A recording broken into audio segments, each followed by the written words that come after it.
Alright, hey everybody. It's time, it finally arrived. I have the Apple Watch Series 7 here, and in this video we're going to do a quick unboxing and first impressions. So let's dive right into it, let's check it out. So it comes as always with the Apple Watch in this white box that's quite, just plain white. On the back you get some info about the model. In this case we got the Series 7 in Starlight aluminum, 45 millimeters, and it's also the one with cellular, so the cellular and Wi-Fi and GPS model.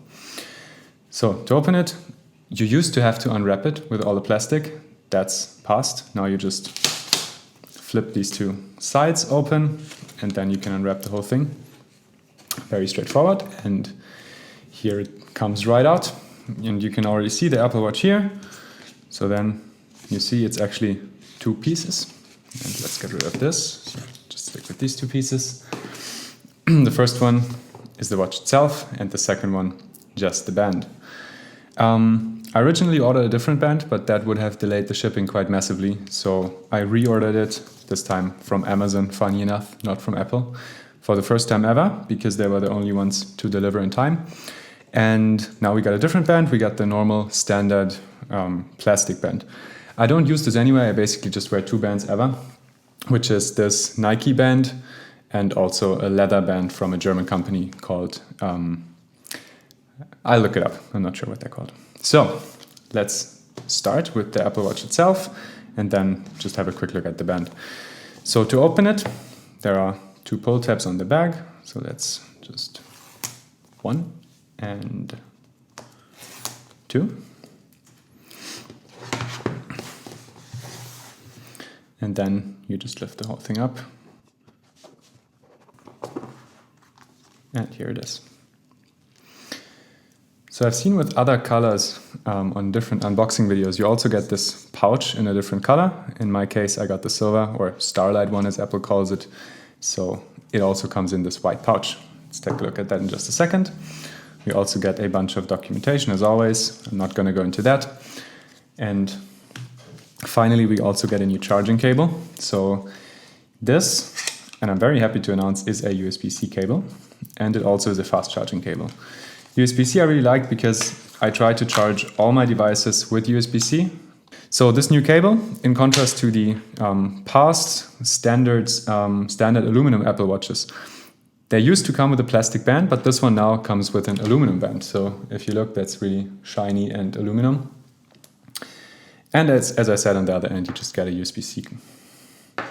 So if you use this with a fast charging USB-C or power delivery adapter, I think 18 watts upwards or something like that, you will be able to charge the Apple Watch really quickly. And more on that we will talk about in the actual review.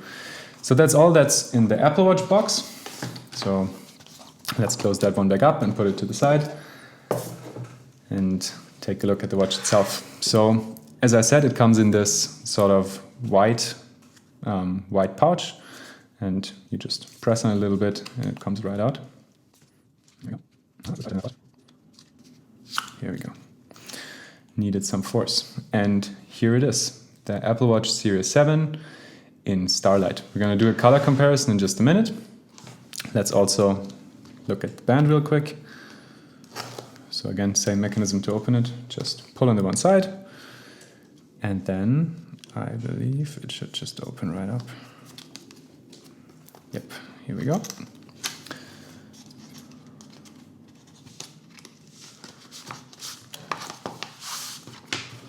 Little pull.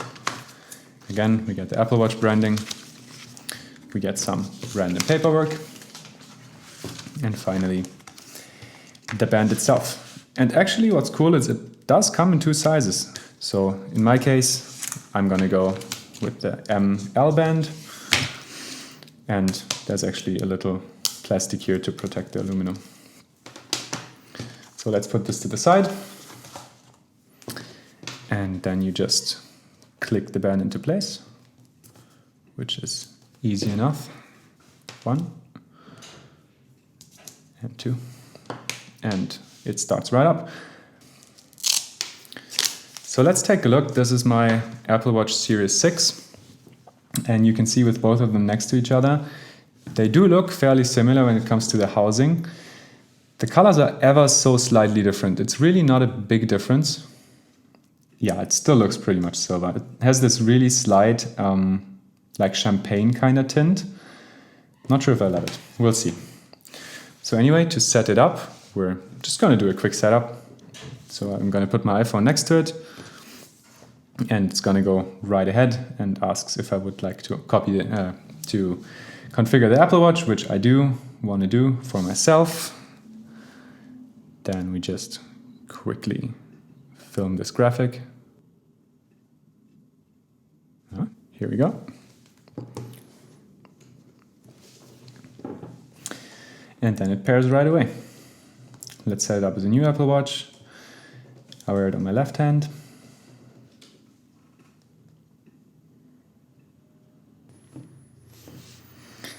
Okay, we agree to the terms and conditions.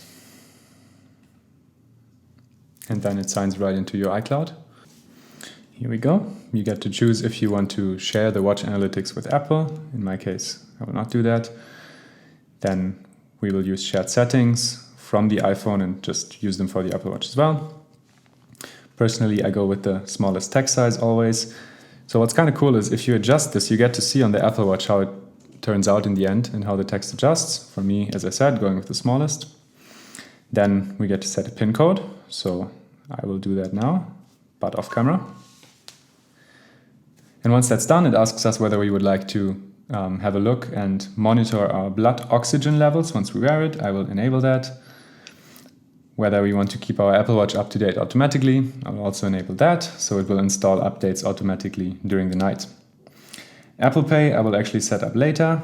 Emergency SOS, I will set up. Mobile data, I will also do a little later.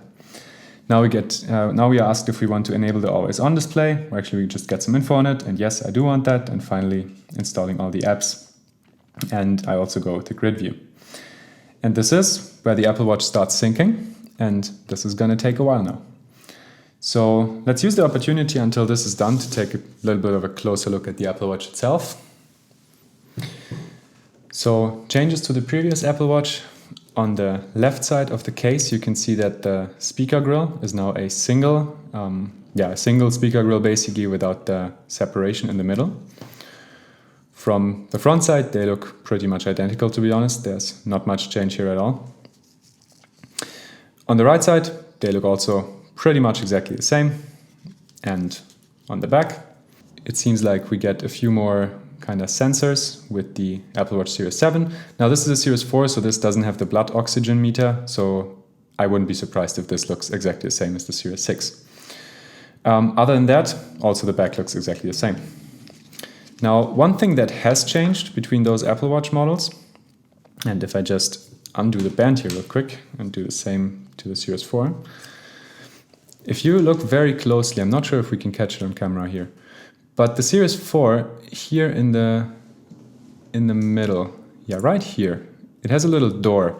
And behind that door is a port that Apple can use in the Apple Store to basically, to debug and restore the Apple Watch if needed. With the Series 7, this port is gone and we just have nothing. And actually Apple uses a new wireless technology to restore the Apple Watch in the Apple Store if needed. So they still can debug it just like they always did, but now they do it wirelessly. Okay, so the Apple Watch is set up and we managed to go back to the home screen on all of them. And you can see that the difference in screen size is definitely noticeable. So the Series 7 on first glance just looks a little bit bigger.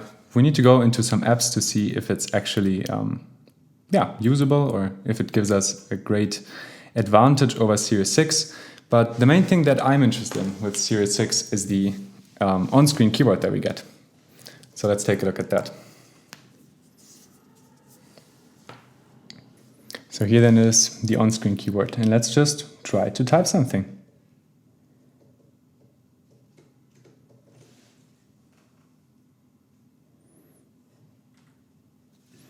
Okay, so first impression, actually really impressive. So I didn't hit all the keys, obviously. Let's try another one. Okay, so this is actually the first time that I'm typing on this, and it's really nice. Compared to what it previously was, this is way better. Let's also try swipe typing. Pretty damn good. So compared to Scribble and Siri, this is seriously a huge change. And I think this will be quite the breakthrough for Apple, because it will make the Series 7 even more autonomous than the Series 6 and previous Apple Watches, because now you can really comfortably send text also on the go and answer stuff, type things, passwords, whatever you need. So over the next weeks, I'm gonna very thoroughly test the Apple Watch Series 7. I'm gonna see how good the battery life is. I'm gonna see how it holds up in daily life. And I'm gonna especially also test how it works as a separate device completely without the iPhone. And yeah, I'm gonna definitely break this up into 3 parts. So this video is gonna be sort of the first impressions and unboxing that you just saw. The second video will be a proper review with basically everything I learned about the Apple Watch Series 7 within a few weeks of use, and like proper standalone use without an iPhone. And then maybe a few months later, I will also go into some more long-term experiences that I had with it. And I especially want to see if the battery holds up in the long term, because now my Series 4 battery, after, well, some time to be honest, but still is really dead and cannot be properly used. So this was the unboxing of the Series 7. First impressions, it looks really cool. The screen is a bit bigger. Not necessarily a groundbreaking or like very massive change compared to the Series 6. But for me, the on-screen keyboard is really the one thing I want to have. So let's see if it turns out to be really cool, or if I'm completely wrong and maybe it's not that important after all and it doesn't work that well. But I'm really looking forward to using the Apple Watch Series 7 every day. And yeah, stay tuned for the update. If you like this video, hit the like button. And if you want to see the other 2 parts of this, then please feel free to subscribe. And yeah, looking forward to seeing you in the next videos. Bye-bye.